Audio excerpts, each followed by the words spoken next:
Señores, tengan ustedes muy buenas tardes. Los saluda Manuel Aroni desde la ciudad de Dallas. En esta oportunidad tenemos la presencia del candidato presidencial, el doctor Alberto Bengolea, desde Lima, Perú. Asimismo, tenemos la presencia de los periodistas, el señor Manuel Avendaño, Yuli Valencia, Manuel Avendaño desde los Estados Unidos y Yuli Valencia desde la ciudad de Lima, Perú.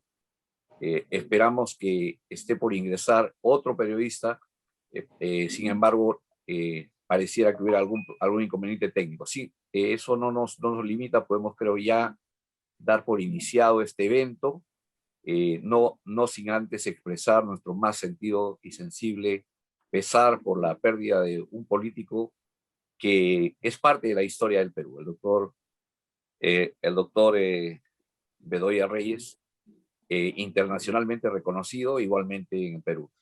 Nuestro más sentido pésame y Dios lo tenga de su gloria.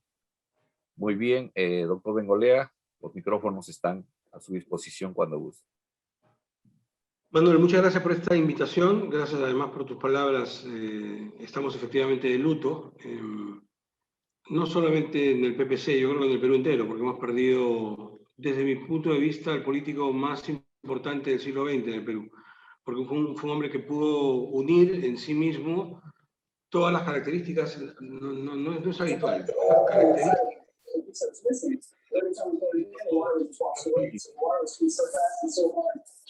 Rafael Marín, tu micrófono, por favor. Tu micrófono, apaga tu micrófono. Apaga tu micrófono. Muchas gracias. Recordaba la figura de Bedoya y decía que unía en su figura muchas cosas, ¿no? Por un lado el doctrinario, la persona que conoció una doctrina siendo muy joven, la doctrina social cristiana, que le hizo suya y que le difundió en el Perú como pocos. Para mí ha sido muy satisfactorio escuchar a muchas personas, a quienes respeto mucho, decir pues, que Bedoya ha sido el gran defensor del social cristianismo en el Perú, y yo eso lo suscribo. De la talla de Víctor Andrés Belaúnde, de la talla de José Luis Bustamante y Rivero, que fueron sus antecesores en lo que fue la difusión de la doctrina social cristiana en el Perú. Segundo, nos deja la genialidad de sus ideas, porque una cosa es tener una doctrina y otra cosa es tomar esos grandes principios, porque no es otra cosa que principios, y aterrizarlos en la realidad nacional. Es decir, a partir de un profundo conocimiento de la realidad nacional, ver cómo se casan esas ideas que están en el mundo de los arquetipos, diría Platón, ¿no es cierto?, para aterrizarlas y decir, bueno, ¿esto cómo se aplica acá? ¿Cómo hacemos que eso del libro se traduzca en beneficio para los peruanos y se traduzca en el bienestar de las mayorías? Eso lo hizo Bedoya muy bien, una serie de planes de gobierno que nos identificaron por siempre en más de medio siglo. Pero además fue un ejecutor brillante. Si le añadimos a todos estos gestos de academia, que lógico, Bedoya fue el primer alumno en su colegio, en su universidad, de todas partes estaba acostumbrado a ser el más destacado, pero digamos, ya cuando le tocó la práctica, vaya, creo que como legislador fue brillante. Él fue el principal promotor de la Constitución de 1979, que para mi gusto es la mejor que tuvo el Perú, y luego, ya cuando le tocó no ser legislador, sino ejecutivo, creo que ha sido el mejor alcalde de la historia de Lima, por lo menos en la historia que reconocemos quienes todavía habitamos en este planeta. Es decir, el mejor alcalde de Lima, sin discusión, hasta el día de hoy, se aprecia en sus obras. Él fue el que abrió Lima Norte, él fue el que introdujo un apoyo para los comerciantes en aquella oportunidad, que fue la transformación del mercado central, para no hablar de lo que todo el mundo habla siempre, que es la Vía Expresa, que es el monumento de cemento más importante porque atestigua la calidad de un personaje, de un político que hizo una obra pensando en las próximas generaciones. Decía Churchill que el gran estadista es el que piensa en las próximas generaciones y no en las próximas elecciones. Por eso es que cuando Bedoya hacía la Vía Expresa, la gente de su generación lo criticaba, ¿no? Y decía que estaba haciendo un zanjón. Zanjón era una palabra despectiva, peyorativa. Ahora la tomamos, pero en aquel entonces era para criticarlo. Y bueno, ese zanjón de Bedoya terminó siendo una obra importantísima para los peruanos de hoy, para los limeños. ¿Qué sería Lima sin el zanjón? ¿No es cierto? A pesar que quedó trunco, porque tuvo... Y además, sin cobrar peajes, sin coimas y sin una sola vez que yo recuerde haberlo cerrado para parchar pistas. O sea, una obra más monumental, extraordinaria. Ese fue Bedoya, pero por encima, y con esto termino, esto que entiendas, un homenaje de mi parte a mi maestro, fue una persona que nos enseñó con el ejemplo. El ejemplo de Bedoya, su vida fue ejemplar.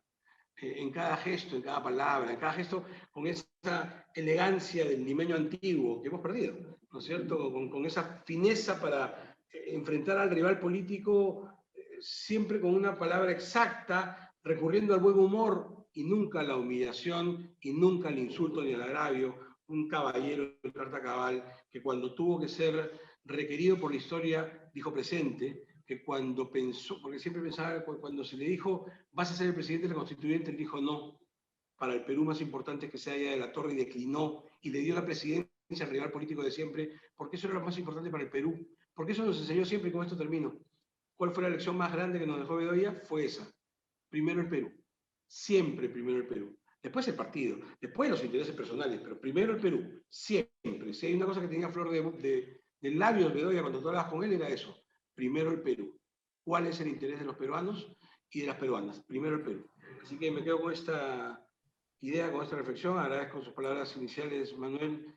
Y pues bueno, nosotros decretamos un luto que ha terminado porque estamos en plena campaña presidencial y este fin de semana hemos reactivado actividades y acá con el mayor gusto conversando con ustedes para lo que ustedes crean conveniente. Bueno, una de las grandes interrogantes que en este momento tenemos en materia de los actuales candidatos a la presidencia de la República es, los planes de gobierno ya los hemos visto, ya los hemos podido analizar. La única parte que queda un poco en interrogante es la correspondiente a si existe un plan de los primeros 100 días de acción. Sobre ese particular le agradeceríamos que nos ilustre, de forma tal que los periodistas que están aquí presentes pudieran hacerle preguntas sobre ese particular. Los primeros 100 días me preguntan, ¿no? Por favor, ese es clave No. porque es en gran parte lo que a nosotros interesa, porque el plan de gobierno ya lo hemos visto, incluso hay un informe de la Universidad del Pacífico, que ya ha hecho una evaluación a cada uno de ellos, que da un marco de referencia que preferimos no tocar. Lo que preferimos es democracia es acción, de acuerdo a como lo que vimos en Estados Unidos lo conocemos, ¿no? Así que estamos en espera de su opinión, por favor. De acuerdo, los primeros 100 días tenemos que enfrentar varias emergencias, ¿no? Varias emergencias. Sin duda, salud, reactivación económica, y yo incluyo seguridad ciudadana y educación. Permítame comenzar por la educación, porque uno dirá, pero Alberto, eso no es urgente. Queridos amigos, tenemos, no sé si 50, 60 o 70 años, escuchando que la educación es muy importante, pero que no es urgente. Entonces, se puede esperar un poquito. Yo digo, no esperamos un día más para hacer la reforma educativa que el Perú necesita. Es verdad que tenemos urgencias y es verdad que la vamos a atender, pero en paralelo todo. La gran reforma educativa que queremos tiene que comenzar de inmediato y de inmediato debe comenzar. Es decir, no será para los primeros 100 días, es verdad, pero sí para el presupuesto del 2022 necesitamos llegar al 6% del presupuesto de la República destinado a educación. El 2022, sin que me dé más tiempo, y disculpen que comience por aquí, pero con esto quisiera decirles lo que yo creo. Si no cambiamos la educación en el Perú, no tenemos futuro. O sea, siempre lo postergamos y lo postergamos y lo postergamos y siguen avanzando generaciones que no tienen la mejor formación. Y esto tiene que cambiar radicalmente. En el año 2004, los congresistas de mi partido fueron los primeros en plantear que el presupuesto público para la educación debía llegar al 6% del presupuesto general de la República. En aquel entonces, el gobierno de Toledo nos dijo que no se podía porque esto era muy rápido y que teníamos que ir poco a poco. De manera que el Acuerdo Nacional especificó que la subida sería de 0.25% al año. Saquen ustedes sus cuentas. Han pasado 17 años y no llegamos al 6 todavía. Seguimos en 3 puntos y algo. O sea, esto se tiene que acabar. De un plumazo, el 2022 vamos a 6%. Los economistas de mi partido me quieren matar. Ya se les dijo, sacan de aquí y de allá, pero si de verdad la educación es lo más importante, se tiene que concretar de inmediato. Ahora sí, permítame entrar a los 100 días. En el plano educativo, para seguir los 100 días, tenemos que ir rápidamente a atender el primer problema, que no solamente es de educación, es de otras áreas, pero en educación es muy importante. La red dorsal. El Perú no tiene internet. Hoy es un derecho fundamental para las personas tener internet. Ustedes salen de las ciudades más importantes y a los pocos kilómetros ya no tienen internet. La red dorsal del Perú se le dio a Azteca, una empresa mexicana, que no la terminó. O sea, hizo, digamos, como para que nos entendamos todos, hizo la gran carretera, pero no hizo las carreteras de penetración, no hizo las pistas para llegar a la casa. Entonces, claro, no sirve. Porque después viene el gobierno y dice, vamos a entregarle tablets a todos los chicos. ¿Y para qué quieren tablets los chicos si no tienen internet? Entonces, lo primero, eso tiene que ser de inmediato, llegando al Palacio de Gobierno, abocarnos al tema de concluir y bien terminar la red dorsal para poder terminar el servicio educativo. Lo segundo, comenzar el programa de construcción de vivienda rural para los profesores precisamente de las zonas rurales en donde pretendemos acortar brechas. Esto es bien importante. Eso como las primeras medidas en el sector de educación, después hablemos del sector, pero me estás hablando de los primeros 100 días. En los primeros 100 días vamos por ahí. Segundo, en materia de reactivación económica. En materia de reactivación económica, lo primero que tenemos que hacer es atender a las MIPYMES, las microempresas, las pequeñas empresas, las medianas empresas, y a los profesionales independientes, a los que gira el recibo de cuarta categoría, que no han sido atendidos en la crisis. Estamos viendo todos los días cómo cierran restaurantes, peluquerías, estudios de abogados que brindan sus servicios jurídicos y que no tienen chamba, ¿no es cierto? Estos pequeños negocios que cerraron en la primera ola, que volvieron a cerrar ahora, que en Semana Santa los van a volver a cerrar otra vez. Es decir, a ver, perdón, si los cierran a cada rato, ¿cómo van a salir adelante? El problema adicional de estos centros es que no solamente cómo van a salir adelante, sino que en el primer crédito de Reactiva, todos lo sabemos, la gran masa de ese crédito fue a las grandes empresas, que no me parece mal, porque tenían que sobrevivir también, pero a las pequeñas no les llegó. Necesitamos el 28 de julio generar rápidamente crédito para aquellas personas que no han sido atendidas, y antes que eso, postergar el primer pago de Reactiva para las pymes que sí recibieron el primer préstamo, porque repito, han vuelto a ser cerradas y no tienen caja para pagar. Entonces hay que postergar ese pago, porque aquí lo fundamental es que no quiebren. Si estas pequeñas empresas quiebran, si estos profesionales independientes quiebran, si esta cadena se cierra, el problema es que muchísima gente se va a quedar sin trabajo. Y sin trabajo no hay manera de reactivar. Y todos sabemos que las pymes dan más o menos el 60% de los empleos en el Perú. Así que necesitamos que ellos no mueran. Esto es en los primeros días, urgente. En los primeros días también vamos a entrar a destrabar proyectos. Si ustedes visitan el Perú, cualquier lugar del Perú al que lleguen, se van a encontrar siempre con algún proyecto trabado. Y el problema de un proyecto trabado es que significa miles de puestos de trabajo perdidos para los peruanos. Pongo un solo ejemplo, porque es un ejemplo que pretendo arreglar no en los primeros 100 días, Manuel, sino en el primer día, si se puede. En el discurso 28 de julio, dentro de los proyectos de ley que vamos a presentar, habrá uno en especial para desvincular las investigaciones de Contraloría General de la República de la continuidad de obra. Y me explico. El otro día estábamos precisamente trabajando el tema con Contraloría General de la República, con quien hay que hacer muchos cambios para que puedan servir mejor a la lucha anticorrupción. Pero una cosa es la lucha anticorrupción y otra cosa es la paralización de la economía. Hoy día, cuando la Contraloría realiza una investigación de este tipo, la obra queda paralizada. Y eso no puede ser. O sea, está muy bien que investiguen a una persona, sepárenla si quieren, inclusive, sepárenla, pero la obra tiene que continuar, sobre todo hoy, porque significa cientos de puestos de trabajo. O sea, no puede ser que por una investigación cientos de peruanos se queden sin trabajar. Hoy, menos que nunca. Basta con una ley que haga esta distinción muy clara entre la investigación de Contraloría y la continuidad de obra, para que no vuelva a ocurrir que las obras se paralicen en función a una justa investigación. Que las investigaciones continúen, pero que no se paren las obras. Eso va a significar trabajo para los peruanos. ¿Y cuál sería la proporción? Se van a caer de espaldas. ¿Saben cuál es la cantidad de obras hoy en el Perú paralizadas por investigación de Contraloría? Me puedo equivocar la cifra, 800, casi 900. Casi 900, 880 y tantas. O sea, imagínense que el día de mañana, mediante esta ley, esas obras se destraben y puedan seguir trabajando. ¿Saben cuántos peruanos recuperarían el trabajo? Cientos, miles de peruanos que volverían a trabajar. Si lo principal es trabajar, vamos a destrabar proyectos y vamos a permitir que los peruanos trabajen. Eso dentro de las primeras obras. Ahora, por supuesto, dentro de eso también hay algunas iniciativas legislativas que me parecen muy importantes. El Perú hace poquito nada más derogó la ley de agroexportación. La agroexportación en el Perú ha significado el segundo sostén de la economía peruana en los últimos 20 años. La manera como se ha destruido por un torpe Congreso no lo podemos permitir.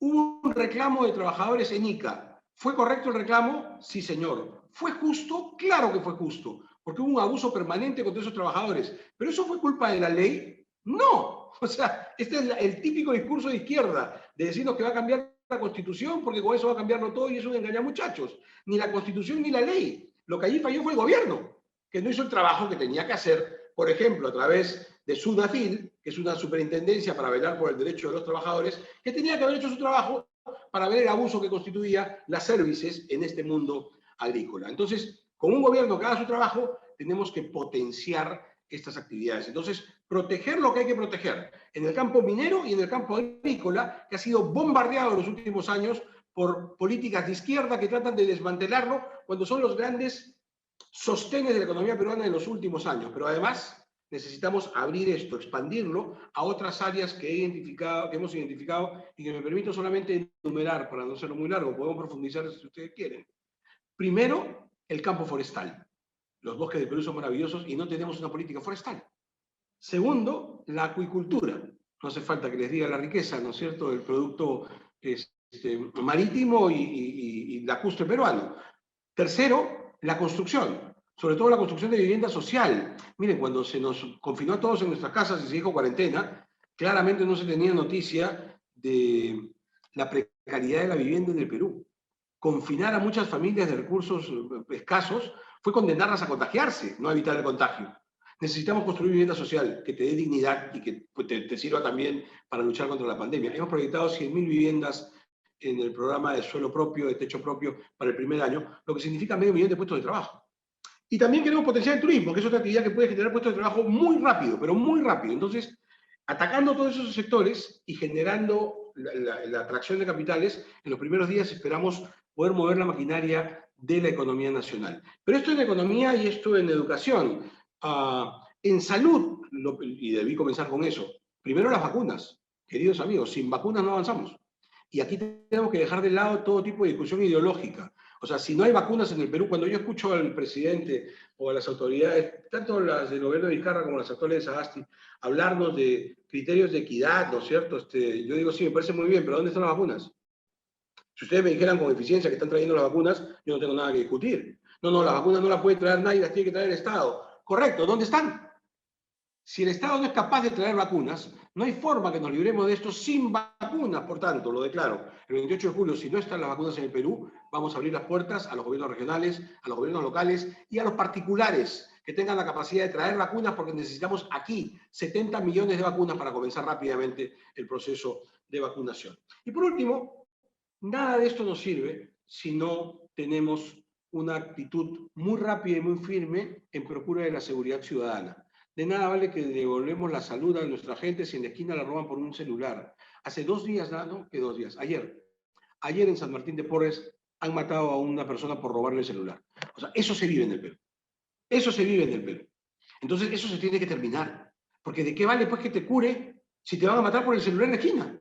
¿O de qué vale que recuperes dinero si te lo van a quitar en la esquina? ¿De qué vale que vivas con el miedo con el que se vive en la calle peruana? Eso se tiene que acabar. Y para eso tenemos que tomar muchas medidas que se van a tomar en los primeros 100 días, tal como me lo pedía Manuel. Lo primero, activar absolutamente las recomendaciones de CONAPOC. CONAPOC es el Consejo Nacional de Política Criminal, creado por ley, que fue mi iniciativa hace 7 años en el Congreso de la República. Existe, pero no se usan todos los insumos que CONAPOC ha dado para precisamente prevenir el crimen. Hay que comenzar a usarlos ya para evitar delincuencia más adelante. Segundo, hay que empoderar a la policía. La policía del Perú ha sido lastimada, ninguneada, maltratada permanentemente. O sea, ¿cómo es que vamos a pedir a la policía que nos proteja si lo único que hacemos es insultarlos y quitarles todo tipo de empoderamiento? Más aún, para recordar el suceso trágico de ayer en San Martín de Porres, no solamente murió la persona víctima del asalto, también murió un delincuente, porque intervino un policía en defensa de esta persona a enfrentar a los dos delincuentes, uno huyó y al otro lo abatió. Según el pronóstico de lo que ocurre en estos casos en el Perú, ese policía puede ir preso. Eso ha pasado en el Perú. O sea, un policía se enfrenta al delincuente, vence en la lucha contra el delincuente y acaba preso. O sea, un policía cuando va a enfrentar al delincuente en el Perú, lo que debe tener en la cabeza es, a ver, o me matan o voy preso. Más o menos esa es la disyuntiva. Si esto sigue siendo así en el Perú, pronto vamos a tener a los policías más bien haciéndose los locos y cada vez que alguien les pide auxilio se van a ir al otro lado. Porque claro, esa policía también tiene familia. ¿Quién cuida de su familia si matan al policía? ¿Quién cuida de su familia si meten preso al policía? Nadie. Nadie. Entonces, si no cambiamos el paradigma rápidamente, y eso es algo que vamos a hacer de inmediato con una serie de medidas que ojalá podamos conversar ahora, esto va a ser muy, muy, muy difícil. Son, a grosso modo, algunas de las medidas, Manuel, que queremos tomar de inmediato llegando a Palacio y muy encantado de contestar las preguntas que ustedes tengan para con esto, para periodos en el extranjero o para lo que a ustedes les parezca mejor.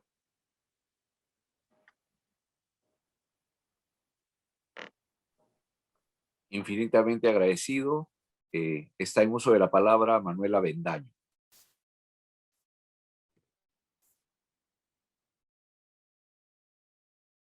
Tu micrófono, Manuel.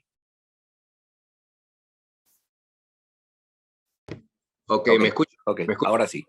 Ok, buenas tardes, Alberto Bengolea, buenas tardes a los demás colegas.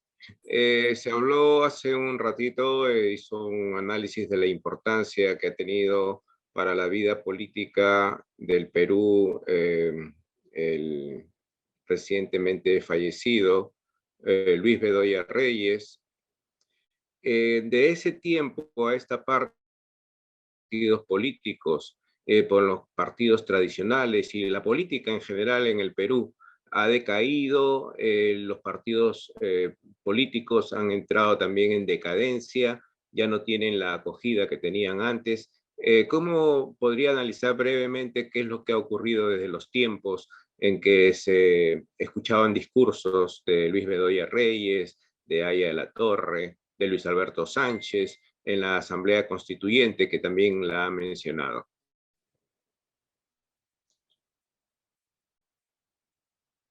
Micrófono. Han Ok. ocurrido muchas cosas de aquel entonces hasta hoy. La primera y digamos la más importante es que los talentos más importantes del Perú han sido ahuyentados de la política. En aquel entonces, que usted hace la referencia, Manuel, los mejores peruanos hacían política. Ha mencionado algunos, Ramírez de Villar, Polar, Alaiza, los mejores profesionales, los más preparados hacían política. Hoy los mejores huyen de la política. Y huyen de la política porque han sido espantados por la sociedad peruana. La sociedad peruana en los últimos años lo que ha hecho es espantar a los mejores de la política, los ha hecho huir. Porque meterse en política hoy es ponerse en un paredón para que te disparen. Y entonces se meten en tu vida privada, destruyen tu vida económica, te destruyen. Entonces, claro, te digo desde la perspectiva de quien te habla. Yo soy presidente de un partido político. Yo, además, soy vicepresidente de la OTCA, la Organización Demócrata Cristiana de América. Y si hay algo en donde el Perú está por debajo de sus pares de América, inclusive, es precisamente en el tema político. Yo escucho con envidia a dirigentes de otros partidos políticos de América, demócratas cristianos como yo. A partir de mi vicepresidencia tengo la oportunidad de intercambiar con ellos y de conocer sus realidades. Y con qué envidia puedo escucharlos a ellos, ¿no es cierto?, hablar de lo que es la política en su país, porque en el mío no. En el mío tenemos un subdesarrollo tal que se manifiesta, por ejemplo, en que hoy para la campaña presidencial tenemos cerca de 20 candidatos presidenciales. Y lo peor no es que tengamos un montón, y eso es signo de subdesarrollo político. El problema no es solamente que tengamos un montón, el problema es que a la gente le parece que está bien, y la gente más bien quisiera que haya más. O sea, un discurso habitual en la calle es decir, oye Alberto, ¿qué haces en ese partido? Mejor salte, haz tu propio partido, el discursito del partido propio, ¿no? Haz tu propio partido y te va a ir mejor. Entonces, claro, tenemos un montón de gente que se mete, hace su propio partido y les va mejor. O sea, ese es el drama de la política peruana. Ese es un drama. A mí no me van a ver haciendo eso. Porque eso es un drama, eso está mal. Eso ha pervertido la política peruana. La génesis estuvo, si me permites, en muchos años de bombardeo. Comenzó en la década del 70, cuando el gobierno militar comenzó a bombardear los partidos políticos. Estos resistieron bien, ¿no es cierto? Los que habían en el momento resistieron, aguantaron cada uno de su trinchera. Estoy pensando en el PPC, en el APRA, en Acción Popular, y en los partidos de izquierda que salieron con el Velascato, sobrevivieron y llegaron a la década del 80. Y es verdad, en un mea culpa de partidos, en la década del 80 los partidos no tuvieron la capacidad de revertir el desastre que había dejado la dictadura militar. No se hizo. Pero hasta ahora estamos pagando factura por eso. Porque lo que ocurrió después de eso, 10 añitos nada más, que nos habían dejado un desastre, una inflación desbordada, un país caotizado, en fin, el Estado había crecido brutalmente, ¿no es cierto? Ya, no se logró, y lo que ocurrió es que caímos en manos de un extremo al otro, de la dictadura de izquierda de Velasco a la dictadura de derecha de Fujimori. Y Fujimori sí destruyó los partidos políticos. Ahí sí de verdad, eso sí fue en regla. La destrucción permanente de los partidos políticos durante 10 años, con discursos que calaron en la población, porque Fujimori es un caudillo, o fue un caudillo, tal como lo ha sido Vizcarra, Toledo, o ahora varios de los que están liderando las encuestas. Al peruano le gusta el caudillo. Y comenzó esta destrucción de partidos políticos sistemático, que, a lo que tenemos que añadir, por cierto, lo que fue el ahuyentar a los jóvenes de la política, que esta fue la estocada final del Fujimorato. El Fujimorismo entró a las universidades, si ustedes recuerdan, estuvo bien el ingreso porque las universidades habían sido tomadas en algunos casos por el terrorismo, pero en lugar de ingresar, sacar a los terroristas y dejar a la universidad en libertad, comenzó este discurso a los jóvenes de decir que la política era mala, que la política era sucia, que la política era cochina, que no se metan a la política, que ustedes tenían que estudiar. Y lo que había sido durante años la gran cantera política del Perú, que había sido la universidad, yo he sido alumno de la Católica, en la San Marcos. O sea, esa era la cantera de la política peruana, desapareció. Porque en 10 años se le dijo a los jóvenes que si se metían a política eso era malo, y comenzó toda una disputa muy fea. Con lo cual, los jóvenes dejaron la política. Y claro, la dejaron en manos de todos estos sinvergüenzas que la destruyeron. Yo soy profesor universitario. Hace 15 años, hablar de política en un aula universitaria era poco menos que un pecado. O sea, no se podía hablar de política. Entonces, claro, los más talentosos de las siguientes generaciones no se dedicaron a la política, se fueron y dejaron la política en manos de quienes han destruido la política. A partir del siglo XXI, y con esto termino, este ha sido el fenómeno, Manuel. Desde el siglo XXI, dime por favor, ¿cuándo ha gobernado un partido político? Con la sola excepción del segundo gobierno de García. Son 21 años en donde 31, si cuenta desde el 90 con Fujimori, en donde los partidos no gobernaron. Fujimori no era un partido político, era un caudillo que juntó un grupo de amigos e hizo gobierno. Toledo fue lo mismo. Ollanta Humala fue lo mismo. PPK fue lo mismo. ¿Cuándo gobernaron los partidos? Nunca. Pero, sin embargo, el discurso que se construyó fue por culpa de los partidos políticos. Y yo digo, ¿los partidos qué hicimos acá? ¡Nada! O sea, esto fue más bien el elector que siempre eligió un caudillo. Mira lo que está pasando ahora. Disculpa que lo diga, pero soy padre de familia y estoy preocupado por el futuro de mis hijos. Mira lo que pasa ahora. El señor López de Aliaga compra un partido, le cambia de cara, lo pinta un poquito, le pone otra letra, él quiere ser presidente y ya está. El señor Hernando de Soto alquila un partido, un vientre de alquiler, junta a 4 amigos y ahora se lanza a la presidencia. El chico Forsyth, igual, va donde Lai, le compra su partido, junta a 4 amigos y ya está. Y lo peor es que si alguno de ellos gana y hace un desastre, que yo estoy seguro que lo haría, la gente va a seguir diciendo, los partidos políticos. Y yo digo, pero por Dios, no son los partidos políticos, son caudillitos que llegan al gobierno y después le echan la culpa a los partidos políticos, que no tienen nada que ver en el asunto. Los partidos políticos, como el PPC, nos lo hemos pasado todo este tiempo haciendo lo que nos toca, preservando una doctrina, formando jóvenes, trabajando planes de gobierno y presentándonos en las elecciones a decir, ahora sí, o vamos a seguir malográndola con nuestro voto. Ahora sí, o todavía quieres hacerte chistoso a la hora de votar y votar por los pescaditos como el año pasado. Ahora sí, o vamos a seguir hundiendo al país. Acá estamos, con perseverancia, con constancia, con humildad, diciéndote, mira, esto es un partido político. Tenemos un grupo de profesionales de los más competentes, tenemos años estudiando el Perú, estos son nuestros planes de gobierno, estos son nuestros cuadros, estas son nuestras juventudes que garantizan el futuro, estos son nuestros éxitos.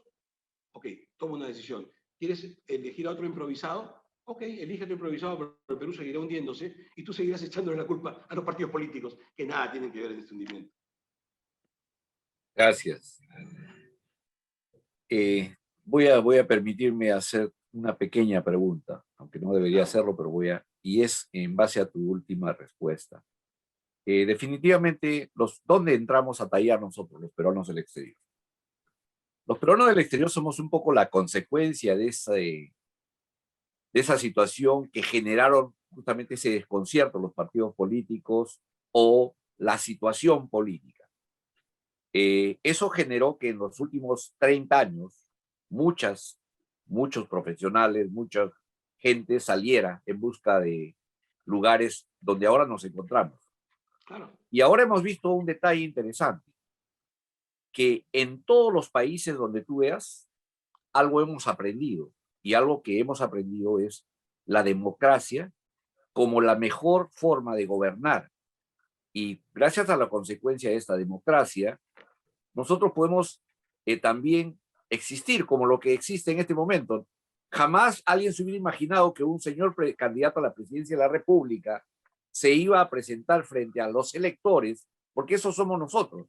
Nosotros no somos un programa periodístico, nosotros somos siempre electores que estamos en diferentes partes del globo, pero decidimos unirnos para hablar face to face, como acá se dice, o cara a cara, para saber, ok, ¿qué es lo que usted nos dice? Entonces, basado en la última parte, yo te diría que muchas de esas esencias o partidos políticos se movieron a diferentes partes, pero hemos hallado algo interesante, que todos, frente a un interés común, se unen. Y yo creo que hasta el momento no se haya ningún partido como partido que convoque o que tenga la capacidad de convocar a la gente en esa dirección, de unir al país, que no sea una situación de que él es peor que yo soy mejor, sino por el contrario, que diga, vamos ya a unirnos, dejémonos de juego, porque la verdad que nosotros vemos desde acá afuera es la siguiente. Sabemos que los próximos 3 años, y lo sabemos y lo tenemos certificado, la situación del Perú no va a ser una cosa de juego, va a ser muy difícil. Y ya eso está certificado, no es un supuesto, está certificado. Segundo, el tema de que en este momento nadie sabe realmente cuál es la situación de las cuentas públicas en el Perú.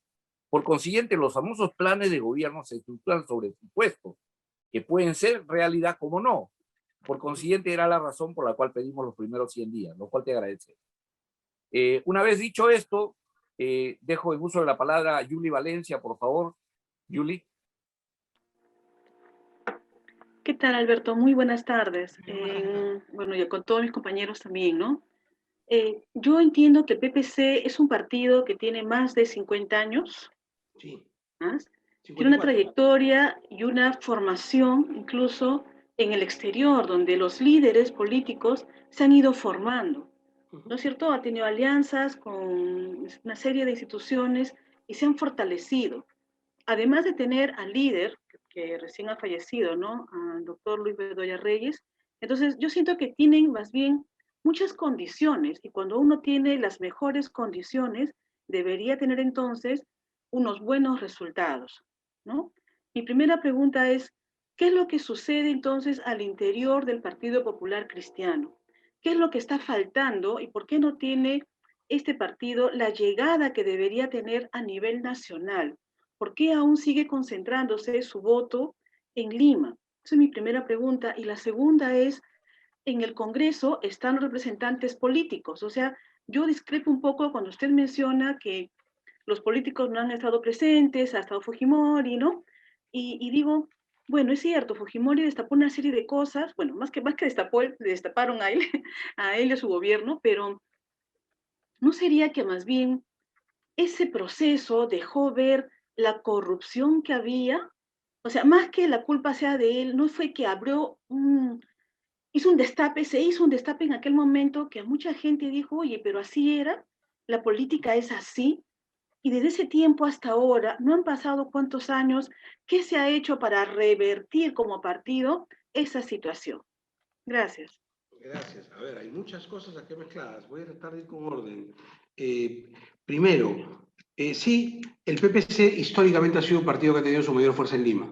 En el mejor momento del PPC era un partido limeño. Nosotros recordábamos la alcaldía de Lima como nuestro máximo logro, de manera tal que no es un tema moderno, es un tema de siempre. El PPC se identificó mucho con el votante limeño. Normalmente, esto lo digo simplemente como un dato objetivo, el votante universitario, con el votante profesional, con el votante, digamos, más ilustrado. Normalmente el votante más ilustrado, que se reúne en las grandes ciudades, era votante del PPC. Esa es una característica habitual. Y hasta ahora no podemos terminar con eso, es verdad. Ahora, el partido se ha disminuido, sin duda. Todo este proceso que te he contado, Yuli, es un proceso que destruyó los partidos políticos. El PPC, sin discusión, o sea, fuimos destruidos, avasallados permanentemente, ¿no es cierto? Esto fue una destrucción permanente, que concluyó en algunas disputas últimas, ¿no es cierto? Y en tratar de sacar el partido adelante dentro de lo que se puede. Me preguntas qué es lo que nos falta en el PPC en este momento. Voy a ser muy duro y algunos se van a molestar con lo que voy a decir de repente, pero ¿qué falta? Dinero. En el PPC para esta campaña no tenemos ni un sol.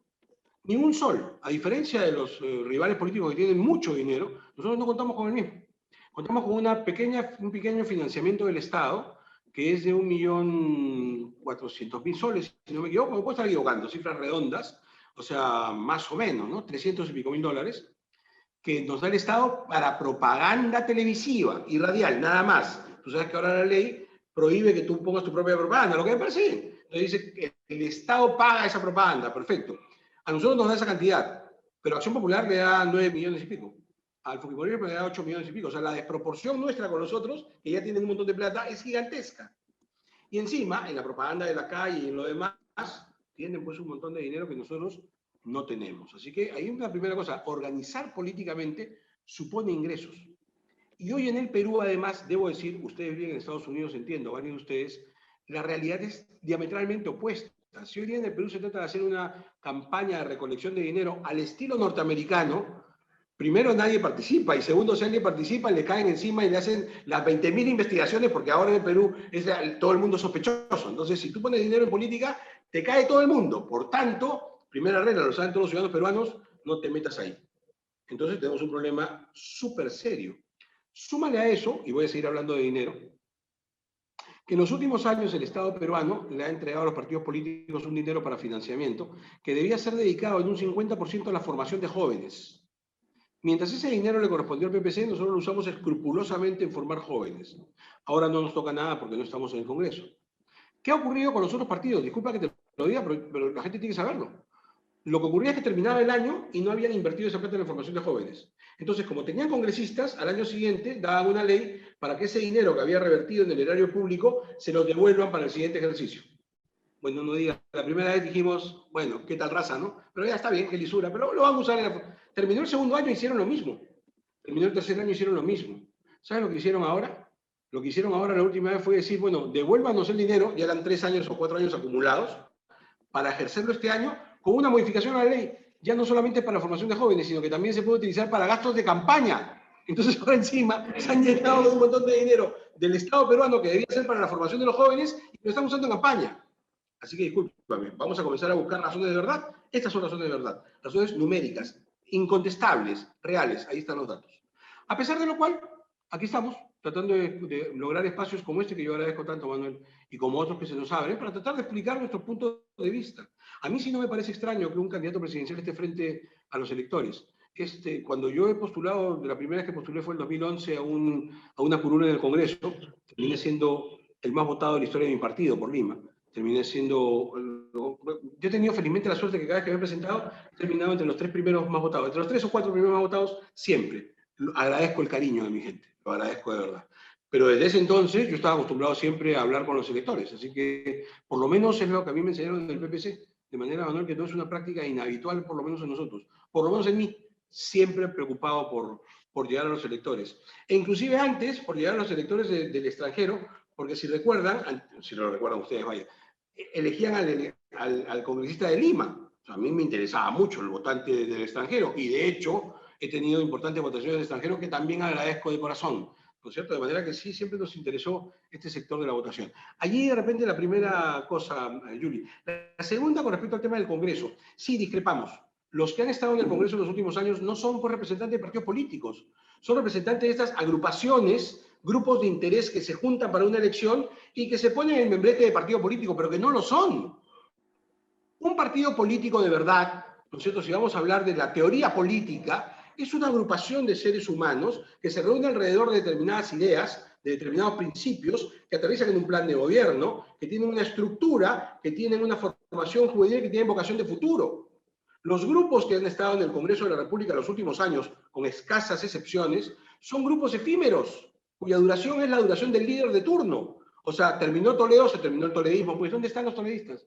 Hoy ya no hay, ¿no? Ah, mira tú, te lo pongo como ejemplo. Los pepecaucistas, se terminó, ya se desapareció el CUY bien rapidito, ya no hay. Y así podemos seguir enumerando. O sea, cada uno de los caudillos que ha habido en esta época han ido desapareciendo y con su desaparición desaparecen. De manera que estos grupos del Congreso que tú identificas, Yuli, como de partidos políticos, no lo son. Llevan el nombre, pero no lo son. Por lo menos no como lo entendemos nosotros, por lo menos no como lo es el PPC. Y discúlpame el Cherry, pero la última vez que el PPC estuvo en el Congreso, que ya fue hace 5 años, o sea, nosotros no somos culpables de ninguno de estos desastres, pero se notaba. Éramos un grupo pequeñito en donde tú notabas la diferencia. O sea, no había desastres mayores, porque bastaba que se levantase un congresista del PPC, pienso en Javier Bedoya, pienso en el Flaco Eguren, pienso en Marisol Prestello, se levantaba alguno de estos congresistas, yo estaba ahí también, y había silencio absoluto en el Parlamento y se ponía orden. Eso se ha perdido en el Congreso, esa organización partidaria. Y por último, el tema de la corrupción. Y en el tema de la corrupción, 2 observaciones que hacer a lo que has dicho. La primera es que has utilizado muy bien el término, se destapó. En la época del Fujimorismo se destapó algo que ha existido siempre en el Perú. No seamos hipócritas. O sea, la corrupción ha acompañado la historia republicana. Y antes, ¿qué republicana? O sea, la corrupción llegó de mucho atrás. O sea, es cuestión de leer la historia y saber cómo era el gobierno peruano bajo el dominio español. O sea, había un montón de corrupción. Y cuando entramos a la República, más corrupción todavía. La corrupción ha sido gigantesca en el Perú. Eso lo sabemos todos. Es cuestión de leer libros nada más. Leamos a Basadre nada más para que te des cuenta de los tremendos problemas de corrupción que había en el gobierno peruano desde siempre, lamentablemente. Lo que ocurrió ahora es que con la aparición de la cámara de televisión, ¿no es cierto?, con la aparición de los vivos en directo, comenzamos a enterarnos de cosas que lamentablemente ocurrían. ¿Cómo lo combatimos? ¿Por qué? Y esa es una buena pregunta, creo que es la última que has hecho, Yuli. ¿Por qué en 30 años no hemos logrado erradicar la corrupción? Primero, porque es un mal endémico, que viene de mucho atrás. Nos va a demorar. Pero segundo, porque hemos cometido un error. Lo hemos tratado de combatir con lo que... Yo soy penalista, yo tengo una maestría en Derecho Penal en la Universidad Católica, es mi especialidad profesional, soy penalista. Eso es a lo que le llamamos populismo penal, de creer que todo se arregla poniendo penas más drásticas. En estos 30 años hemos elevado las penas como no tienes idea. En todo lo que son delitos, se han elevado las penas, más cárcel, más cárcel, más cárcel. Hay más delitos de corrupción, con más pena, con más carcelería, se le ha dado más fuerza a la fiscalía. O sea, la lucha anticorrupción es gigantesca en el Perú. Y sin embargo, sacamos un corrupto y aparece otro. Sacamos un corrupto y lo reemplaza otro. O sea, la de nunca acabar. Porque no queremos escuchar la verdad. Y la verdad, disculpa que lo diga con crudeza, es que no es que el político es corrupto, es que la sociedad peruana está inoculada con el vicio de la corrupción. Si no entendemos esto y comenzamos a atacar allí la raíz del problema, vamos a continuar con el mismo problema, porque sacamos a los políticos corruptos, vienen nuevos y también resulta que son corruptos. Ok, el problema está antes entonces. Y es por eso que yo siempre he dicho que si de algo espero ser recordado en el futuro, es como el presidente que encabezó una gran campaña de recuperación de valores. Hemos perdido valores en el Perú. Los hemos perdido en serio. Necesitamos volver a recuperar el principio de autoridad en la casa. Padre y madre de familia han sido rebalsados en muchísimos casos. Necesitamos recuperar el principio de autoridad en el colegio. Hoy día un profesor de colegio no tiene la autoridad que tenían los que fueron profesores nuestros. Vamos, más o menos nosotros somos mayores y recordamos a nuestros profesores. Un profesor de hoy no tiene esa autoridad en el aula. El principio de autoridad se ha perdido en la calle. Hablaba de los policías hace un instante. O sea, hemos perdido valores como sociedad. Si recuperamos, el problema de la corrupción no se va a acabar. Gracias. Manuel Avendaño, ¿tienes hecho una pregunta? Ok, sí. Bueno, hablando de todo un poco, ¿qué hace un comentarista deportivo metido a la política y ahora postulando como candidato presidencial? Y hablando en términos deportivos, ¿qué hará el PPC para remontar un marcador adverso que tiene en estos momentos? ¿Y qué haría por los peruanos en el exterior? Sobre todo, no solamente para ayudar a los peruanos que salieron del país en busca de un mejor porvenir, sino también para canalizar su aporte en beneficio de nuestro país. Estupendo, Manuel. A ver, 3 preguntas. Vamos por la primera. Un comentarista deportivo está metido en la política tal como está metido en la política un economista o un ingeniero o un arquitecto o un cualquiera. Mis rivales políticos, ¿saben qué cosas son? Un futbolista, no sé qué cosas es este señor, el otro tampoco sé qué sea, pero digamos, cualquier profesional, por Dios. La política no dice tú no te metas o tú sí, por el amor del cielo. Todos los profesionales del Perú, todos los peruanos, los profesionales, tenemos el pedido, todo el derecho para participar en la política. Un periodista tiene todas las credenciales, tú lo eres, Manuel, creo que todos tenemos las credenciales para aspirar a la vida política. Pero adicionalmente, si seguimos con el menosprecio al periodismo político, porque también lo que hace un periodista, un pelotero, ¿qué hace un pelotero hablando de política? A ver, señor, discúlpeme. Yo soy abogado por la Universidad Católica. Tengo una maestría en Derecho Penal por la Universidad Católica. Terminando el doctorado por la Universidad de San Marcos, en Derecho y Ciencias Políticas. Soy además el presidente de mi partido, vicepresidente de OTCA, como les decía hace un instante. Creo que tengo la calificación profesional suficiente para dedicarme a estos temas. Cuando fui muy niño, apenas a los 12 o 13 años, si no me equivoco, llegué a la Asamblea Constituyente a mirar los debates de la Constituyente del 78 y me quedé enamorado. ¿Correcto? Y dije, wow, esto es. En esa misma época, como yo era un ratoncito de biblioteca, porque créeme, Manuel, entre los periodistas deportivos habemos gente que estudiamos mucho. Yo leía mucho, yo era un niño que leía todo. Y mi papi me llevó, comenzando el año escolar, por equivocación, una encíclica. La encíclica se llama Populorum Progressio, la escribió Pablo VI. me la leí completita, por supuesto, y dije, ¡wow! Esto es, el Papa la tiene clarita, ¿no es cierto? Y después me di cuenta con los debates de la Constituyente que lo que decía el Papa era lo mismo que decían estos señores que a mí me habían enamorado. ¿Y qué señores eran? Polar, Alaiza, Ramírez del Villar, Bedoya. Entonces dije, ¡wow! Es lo mismo. Y tomé conciencia a mis 13 años que existía una cosa que se llamaba doctrina social cristiana. Comencé a estudiarla, comencé a profundizarla, comencé a meterme. De hecho, que 2 años después, cuando vino el retorno de la democracia, ya me tenías en mis calles de Barranco, haciendo campaña en las calles, ¿no es cierto? Primero por Bedoya para la presidencia y luego por Carlos Oliva para la alcaldía de Barranco 1 año después o 2 años después. Así que lo mío fue muy larga data. Por eso que cuando llegué a los 17 años y yo ya era un comentarista deportivo que había transmitido un mundial de fútbol, ¿no es cierto? Y la gente decía, vas a estudiar ciencia de la comunicación. Y dije, no, yo voy a estudiar Derecho, porque esa era mi vocación. Digamos, me tocó desde niño trabajar como periodista y lo agradezco al cielo. Mi padre me enseñó a trabajar desde niño y desde esa época trabajé y he hecho más de 40 años periodismo y lo agradezco. Pero mi formación profesional ha sido en el rubro del derecho constitucional y el derecho penal fundamentalmente. Si esas credenciales alcanzan, espero que sí. Y si no alcanzasen, creo que cualquier profesional tiene la competencia para postular a la presidencia. Lo segundo es, ¿cómo hacemos para remontar este partido adverso? A ver, póngame la pelota al centro. Dos respuestas rápidas. La primera, me han inclinado la cancha, Manuel. Tú sabrás que hace 70 días me sacaron a todos mis candidatos de Lima. O sea, en una resolución abusiva, el Jurado Nacional de Elecciones sacó a todos mis candidatos de Lima.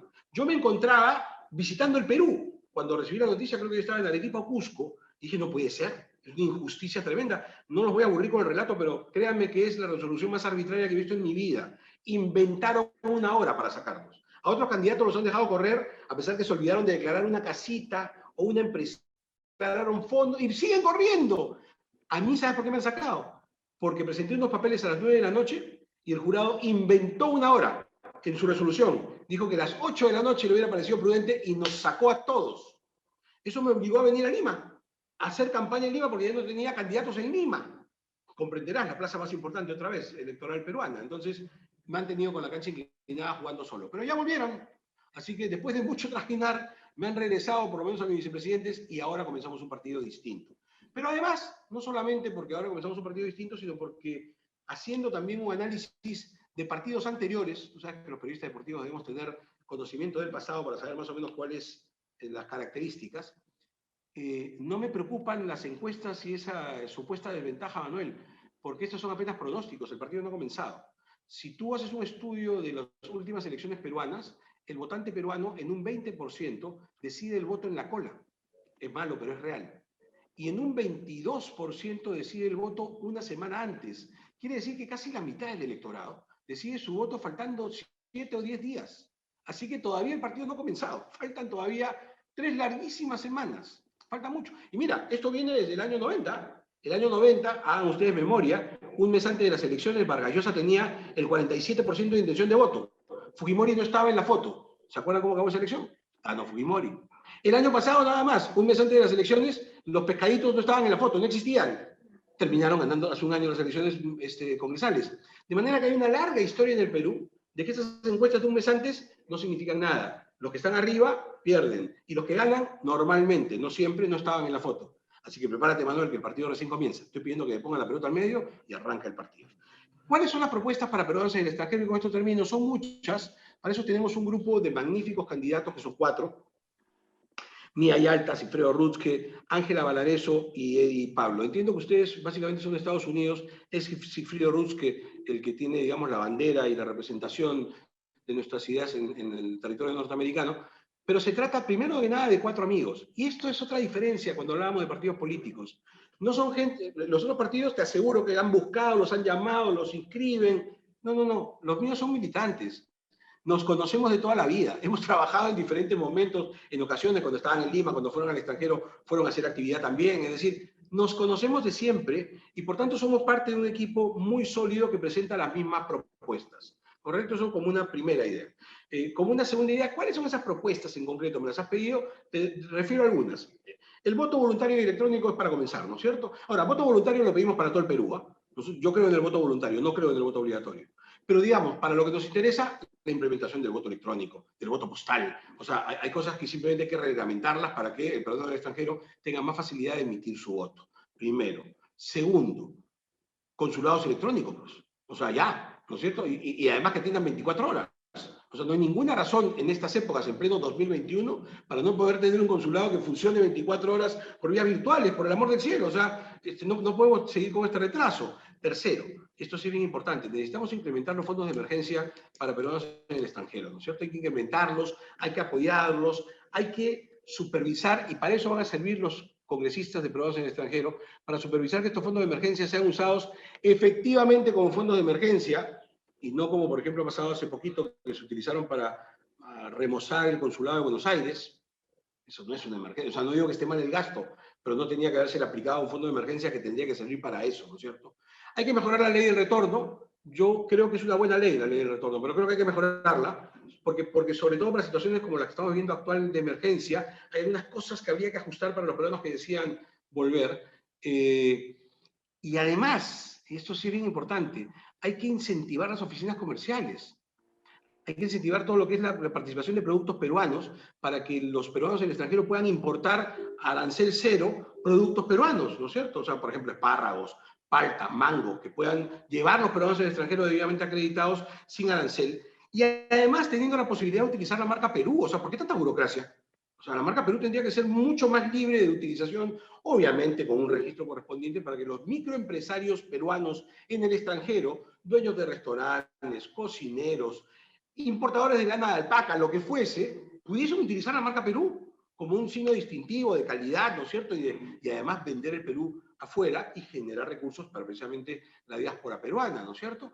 Creo que hay que fomentar los consejos de consulta. Me parece que eso también es bien importante, pensando en la activación económica de peruanos en el extranjero. Y por último, en tema político, hay dos cosas que los representantes de los peruanos en el extranjero deberían hacer en el siguiente quinquenio. Lo primero, aumentar la cantidad. No me estoy quejando, creo que este es un primer paso, pero en estricto cumplimiento de la proporcionalidad, peruanos en el extranjero debería tener 4 curules, no 2, 4, por cantidad de votantes. Así que esa es una primera tarea para los 2 que van a ir a representarlos. Y la otra es tratar de presidir la Comisión de Relaciones Exteriores del Congreso, ¿no?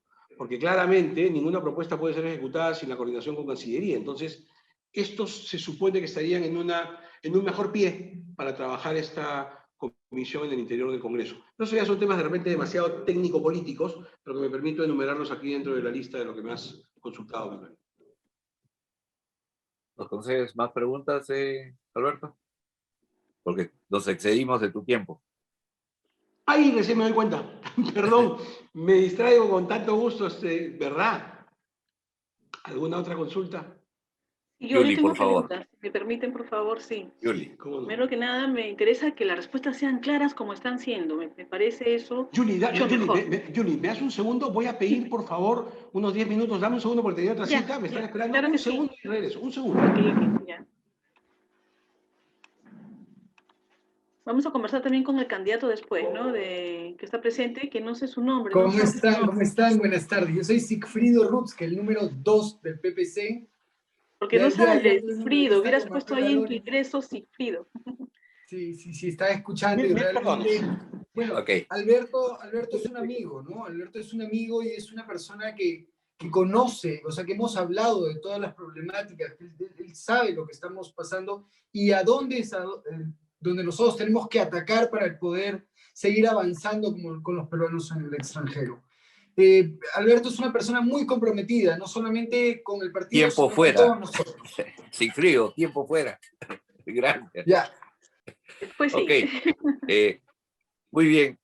Yuli, Sí, por aprovechemos, favor. capitalicemos la presencia Perfecto, del muy doctor bien. Bengolea, por favor. Muy bien. Cuéntame ahí, tenía la gente esperándome ahí, pero ya, con tanta gentileza, 10 minutos me dan. Gracias. Muchas gracias. Primero que nada, entonces, ese presupuesto que se permite incrementarlo en 6%, que sería realmente muy bueno en el nivel de educación, ¿cómo sería implementado entonces como los primeros 100 días estrictamente en educación 1, que realmente todo el mundo dice, hay que invertir en educación, hay que mejorar, pero la cuestión es, ¿cómo? Esa es la primera Correcto. pregunta. La segunda es, si me permite rapidito, estamos próximos a una Semana Santa, en la cual aquí en Perú la vamos a pasar en encierro.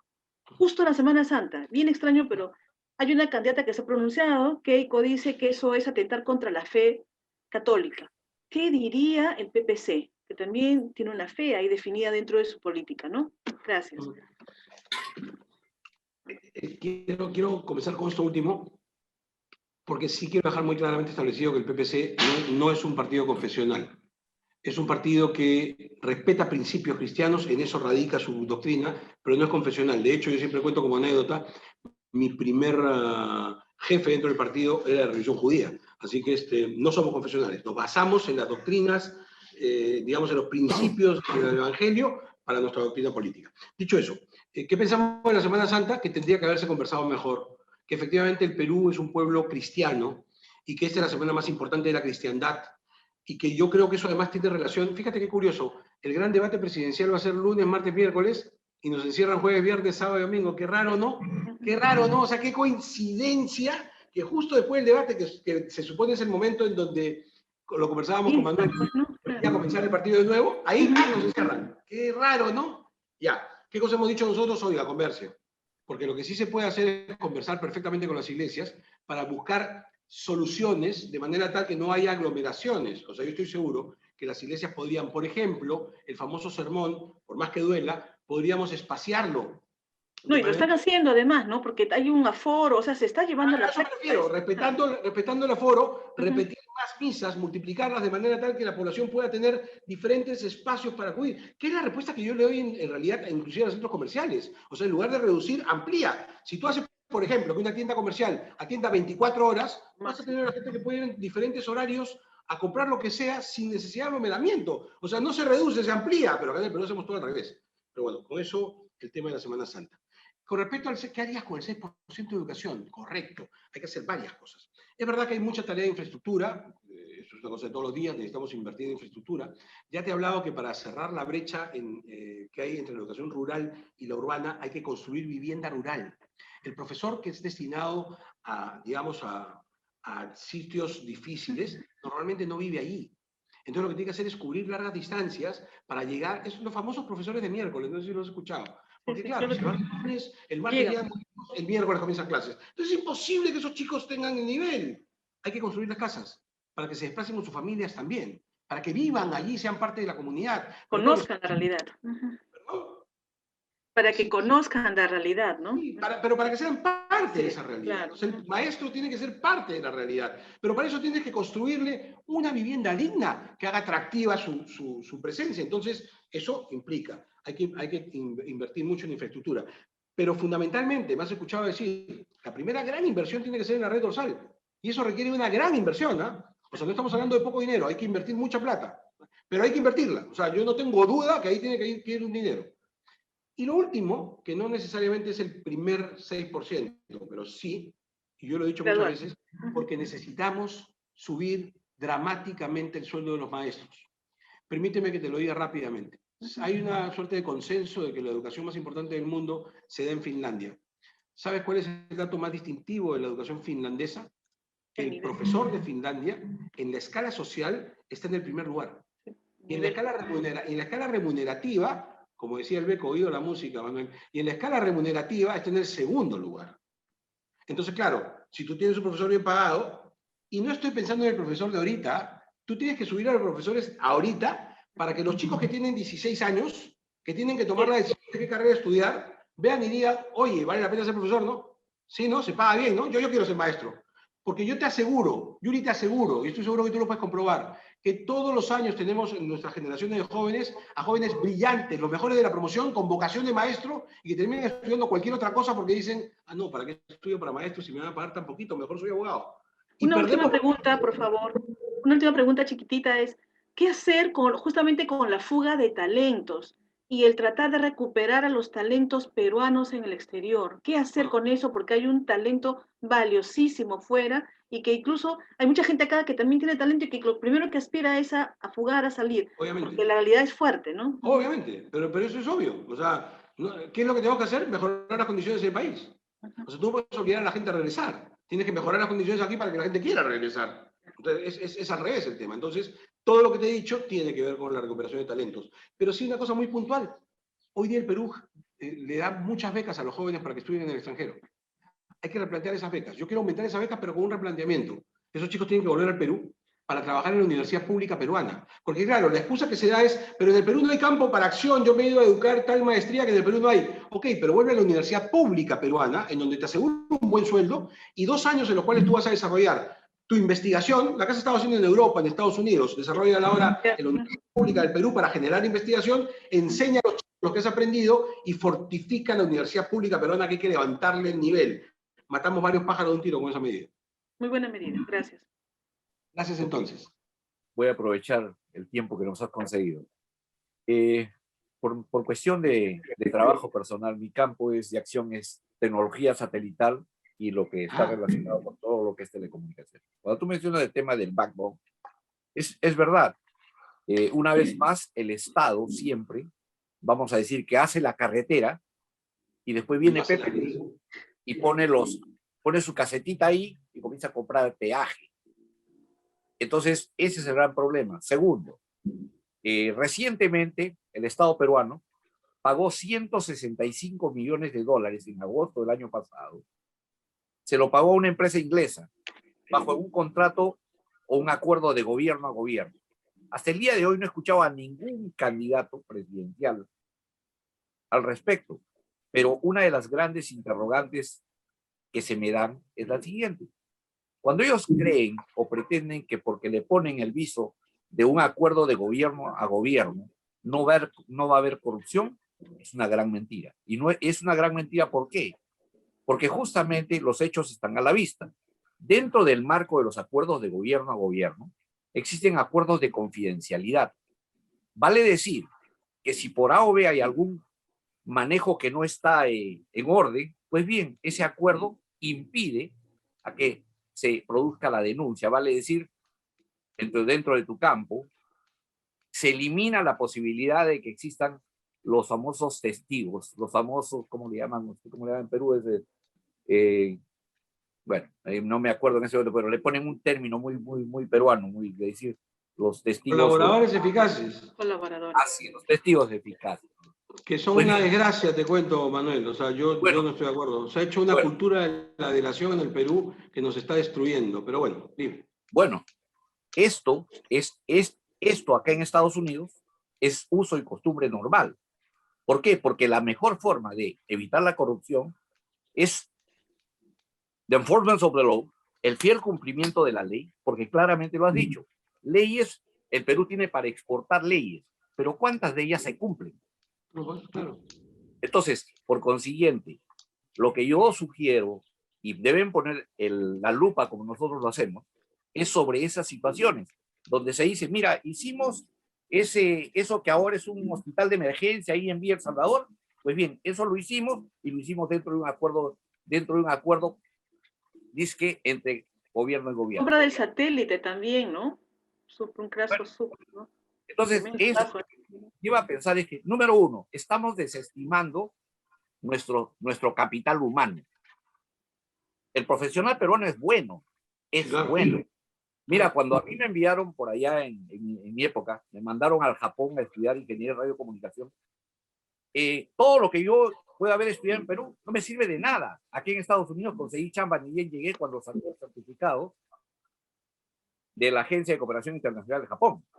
Entonces, son esos detalles lo que yo te pediría que, por favor, por primera vez, ya que tengo la suerte de hablar con un candidato a la presidencia de la República, es que se ponga la luz sobre esos hechos. Porque el problema está que la corrupción no viene sola, y tenlo por seguro, no solo nace en Perú, es internacional, tiene una serie de canales. Y muchas veces los peruanos en el exterior no somos solamente quienes limpiamos pisos, quienes limpiamos escaleras. También tenemos posiciones donde nos enteramos, y muchas veces nos enteramos antes que las cosas se conozcan en Perú. Caso concreto, Odebrecht se conoció en una corte en Nueva York. Y hay un informe de la señora Liliana Bringas, que no está presente, pero me hubiera gustado que esté presente, que así lo demuestran. Bueno, con esto termino. Definitivamente no quiero hacer más largo este diálogo, porque en realidad este es un diálogo democrático directo. Bueno, Manuel, te lo agradezco mucho y yo infelizmente tengo ya que despedirme, pero una primera cosa bien importante de lo que acabas de decir es que ahora tienen representantes en el Congreso. O sea, esa imposibilidad que tú veías ahora la vas a tener a través de tus representantes en el Congreso, así que elijan bien, por favor. En el caso de yo les pido que marquen inclusive el número de Cifrino que está ahí presente, y porque veo que tiene alguna relación con ustedes, con él va a poder tener la voz directa. Un congresista, la gente cree que un congresista es una persona que da leyes. Ese es uno de los trabajos. El principal trabajo de un congresista es ser un representante. Ese es el principal trabajo del congresista, es un representante. La fiscalización, ¿no? La fiscalización. Están bien, Yuli, son tres las tareas del congresista: dar leyes, fiscalizar y representar. Lo que yo digo es que la principal es la representación, es la voz de los demás. Lo que acaba de quejarse Manuel, no tengo con quién hablar. Bueno, ahora tienes un congresista que te tiene que atender, es su obligación, digamos, tú eres en ese caso el mandante, eres tu empleado, él tiene la obligación de escucharte y llevar tu voz al Parlamento. Eso es su obligación, así que yo creo que ahora va a ser esto más sencillo. Y con respecto a los temas de corrupción, siempre los va a haber. Este tema de convenio de gobierno a gobierno hay que estudiarlos. Yo entiendo que tú tienes una posición formada en contra. Yo creo que ha sido la llave para que se puedan avanzar en muchas cosas que no avanzan de otra manera. Los Juegos Panamericanos, que han sido catalogados como los mejores de la historia,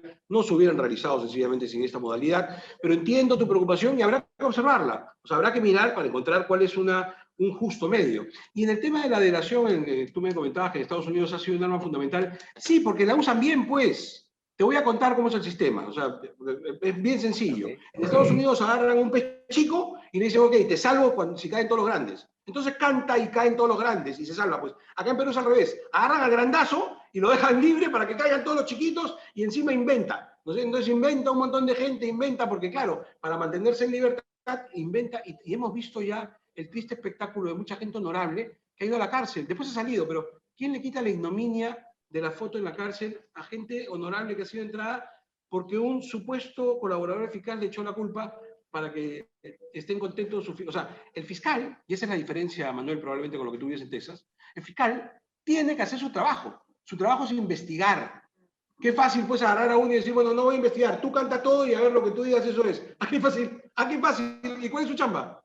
Por eso, es al revés el tema. Agarra a un chiquito que te ayude, y si te ayuda de verdad, lo beneficias, pues, esta es la circunstancia premial del derecho penal moderno, pero no al revés. Acá en el Perú es al revés. Están agarrando a los grandazos y a eso los dejan libres, ¿no es cierto? A cambio de que caigan un montón de chiquitos. Yo diría que caen hasta los chiquitos libres, ¿eh? Son más mediáticos. En Perú está cayendo todo libre. Bueno, pero ahí la razón principal, Alberto, yo sé que tu profesión, Alberto, disculpa, yo sé que tu profesión y tu especialidad es penal. Por lo tanto, tu opinión es muy importante.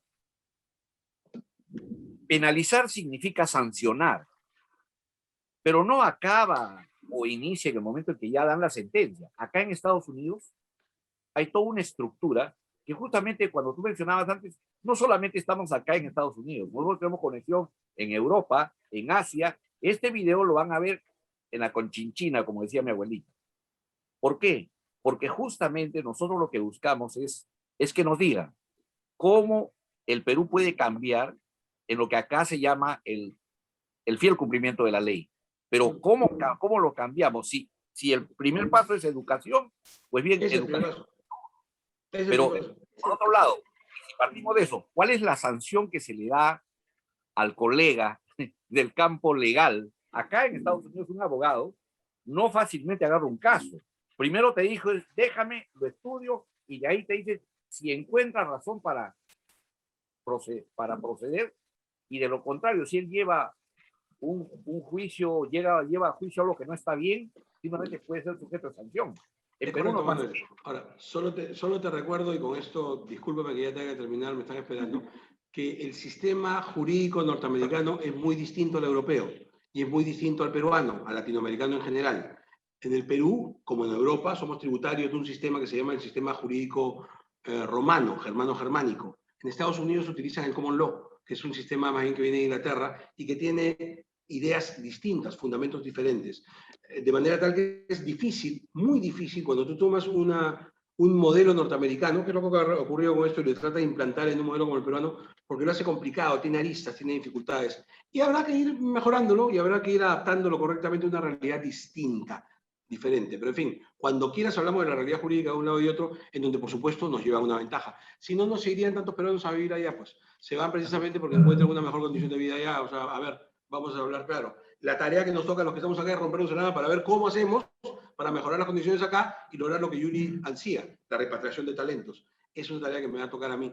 Dios me ilumine, me dé la fuerza y ustedes el voto para poder lograrlo. Los dejo con Cifrido. Les agradezco muchísimo este diálogo muy enriquecedor. Se los agradezco mucho. Infinitamente agradecido. Muchas gracias. Bueno. Muchísimas gracias, Manuel. A los dos Manueles, a Yuli por la entrevista. Vas a agarrar el tiempo extra que te acaban de pasar la pelota de taquito. Don Manuel Avendaño. Don Manuel Avendaño. Un comentario de Alberto. Mira, yo tengo varios... te digo, don Manuel Avendaño en especial ha ganado y goza de un gran prestigio dentro de nuestra comunidad. Es por eso que su presencia es motivo de especial interés de nosotros. Yo te sugeriría que escuchemos un momento cuál es la opinión de Manuel con respecto a la exposición previa. Y ya te otorgamos, me parece que te podemos otorgar 2 minutos para que nos des tu speech y de ahí... perfecto. Ok. Excelente. Manuel, está en uso de la palabra, por favor. Tu micrófono, Manuel.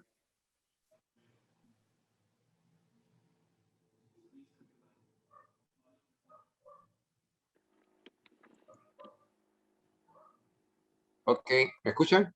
Ahora sí, perfecto, perfecto. Ha sido interesante porque se ha hablado de los partidos tradicionales, de cómo hacer para remontar un marcador en contra, que está todo por decidirse, y en parte eso es lo que apunta todas las campañas políticas, porque tratando a última hora de también enviar estas encuestas, de lo que están diciendo estas encuestas, tal vez lo que nos faltó es cómo canalizar el talento peruano que ha salido por necesidad o por distintas razones, ha tenido que abandonar el país, cómo canalizar ese talento, ese aporte, no solamente económico. Se sabe que hay muchas remesas que forman parte de un cúmulo que es beneficioso para nuestro país, pero aparte se ha mencionado también aquí que hay mucha fuga de talentos. Ok, entonces el peruano por diversas necesidades, por diversas circunstancias, tiene que abandonar el país porque no encuentra la oportunidad para estudiar o para desarrollarse profesionalmente. Pero el Perú ha invertido en un profesional, en formar a un profesional, si es en una universidad nacional, recibe una recompensa de ese profesional que ha sido formado en el Perú. ¿Qué hacer para que el talento, la nueva mentalidad que adquiere un peruano cuando sale de su país y se enfrenta a otra realidad, qué hacer para canalizar ese aporte, ese talento, para que justamente contribuya al mejoramiento de nuestro país? Ok. Acto seguido. Yuli, ¿algún comentario para cerrar la parte correspondiente a la entrevista previa, por favor? Sí, cómo no, me pareció interesante algunas propuestas que mencionó el candidato presidencial Alberto Bengolea. Me hubiese gustado escuchar más propuestas en el tema de educación, pero porque más se fue a la parte física, ¿no? La tecnología, la conexión, que es muy importante, pero no es lo principal, ¿no? Pero igual me pareció interesante. Ojalá que podamos ver realmente el despliegue a lo largo del país, las propuestas concretas y sobre todo para lo que he estado mencionando, peruanos en el exterior. Gracias, Manuel. Gracias. Ok, el candidato número 2 está con la pelota, oportunamente. Bueno, agradecerles a todos ustedes por el tiempo que han tenido hoy día con Alberto. Alberto, yo les quería hacer antes un comentario. Yo tengo muchos amigos que han estudiado, que han sido alumnos de Alberto, y bueno, lo conocen como el profe, ¿no? El profe Bengolea. La gente, hay gente de mi edad más o menos que no lo identifica tanto como comentarista de fútbol, sino más que nada como profesor de universidad de Derecho, ¿no? Yo tengo muchos amigos que lo llaman el profe, o sea, me dicen, oye, ¿tú te ves con el profe? Sí, mándale saludos al profe de parte mía. Y bueno, eso también nos da un pie a hablar de que él sí sabe sobre el tema de educación, porque él es un educador. Él es un educador, es una persona que es una persona de éxito que ha aprendido y que lo ha compartido, porque el éxito no solamente es saber, sino también es compartir.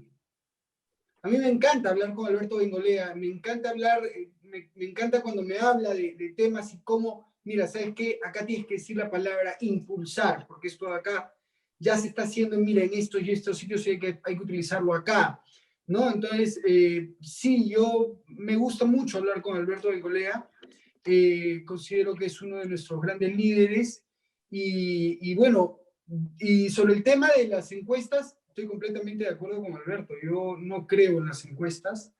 No sabemos todavía qué va a pasar el 11 de abril, nadie. Todavía hay un 40% del electorado nacional que no ha tomado ningún tipo de decisión, o si la ha tomado todavía no sabe, no lo quiere decir. Supuestamente después de todas estas entrevistas que van a haber, debate entre los tantos candidatos, ya la gente va a tener un poco más las cosas claras, pero también nos están encerrando Semana Santa, o sea, ni siquiera para poder reunirte a compartirlo, ¿no? Ni tampoco salir a la calle para medir qué tan bien te fue o tan mal te fue. Entonces, pero bueno, repitiendo lo que antes te decía Julie y Manuel, muchísimas gracias por el tiempo que le han dado a Alberto. Alberto es una persona muy buen profesional. Es el profe para mis amigos y realmente, si quieren votar este 11 de abril, quieren votar por un equipo con gente con valores, marquen el mapa, este mapa que es parte de todos nosotros, de todos los peruanos. El mapa del PPC. Marquen el mapa del PPC para presidente, el mapa del PPC para el Congreso. Yo me estoy presentando con el número 2 para representar a los peruanos en el extranjero. Así que Manuel Aroni, el día de mañana, si tienes algo, me vas y me buscas a mí, yo voy a ser la voz adentro. Y el mapa del PPC para el Parlamento Andino, que también estamos presentando excelentes figuras. Dices bien con relación al tema del profe, porque uno de mis sobrinos justamente ha sido alumno de él. Y sí, él tiene una trayectoria, y una de las grandes interrogantes que me hizo mi sobrino fue esta. Me dijo, ¿pero de verdad van a entrevistar al profe? Bueno, le digo, es el único candidato presidencial que ya puso el pie al frente y dijo, yo voy. Entonces está viniendo a un ambiente donde tenemos la suerte de contar un periodista de la talla de don Manuel Avendaño, la colaboración de Julie desde Lima, y lamentablemente, como yo lo comentara antes, no contamos con la presencia de Liliana Bringas, quien justamente hizo una denuncia muy interesante que puso en evidencia lo que después fue el famoso caso Odebrecht. Sin embargo, se habla muy poco. O sea, los peruanos en el exterior muchas veces estamos más enterados de por dónde se están moviendo las cosas en Perú que lo que en Perú saben. Y más aún con la tecnología actual. Entonces, por ejemplo, este es un programa, algo que no hice en esta oportunidad, que sí lo hice en una oportunidad de entrevista anterior a tu persona, fue hacer notar que este es un esfuerzo totalmente de electores y simplemente de electores que quieren saber qué es lo que sigue. Y no te quepa la duda que esto se va a ver no solamente en Norteamérica. Tenemos nuestros canales, los peruanos en el exterior anhelamos un Perú mejor, que alguna vez el Perú se parezca en parte a realidad que tú has vivido en tu momento acá, que tú has conocido, que tú has visto cómo se dan las cosas acá en este país y por qué se dan. Entonces, con esto doy por concluido el presente evento y una vez más, infinitamente agradecido la presencia del doctor Bengolea, así como de los señores periodistas que nos han acompañado. Tengan buen día. Gracias. Desde Dallas, Texas, Manuel Arón. Gracias. Gracias a todos. Bendiciones por casa. Cuídense. Adiós.